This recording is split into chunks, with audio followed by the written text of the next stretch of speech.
mga swake. Yan. Grabe mga idol, no? Mga swake yan. Para lang mga bagol mga idol. Grabe mga idol.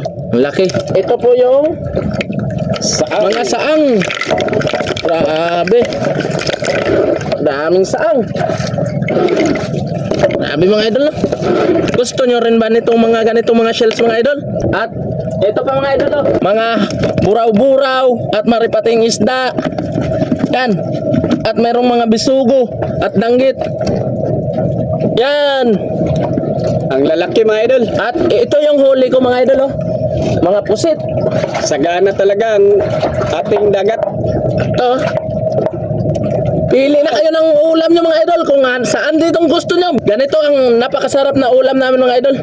Dito, merong isda, merong swaki, at merong saang, at merong mga pusit. Yan, kasama ko si Kuya Prime Mix Vlog at si Idol Almario Amit. Umuulam din po ba kayo ng mga ganyan mga idol? Kaya mga idol, kung nag-enjoy kayo sa video namin, pa-support po mga idol. Dahil ang mga content namin ay hindi mga scripted. Ang pag-vlog namin ay totoo talaga. Kaya mga idol, hindi kami mga sinungaling. Totoo kami para sa inyo, sa mga viewers namin. Kaya maraming salamat sa suporta. Ingat po kayo dyan palagi. God bless mga idol. Bye-bye! Bye bye mga idol. Ayun, sa tato nyo lahat yan.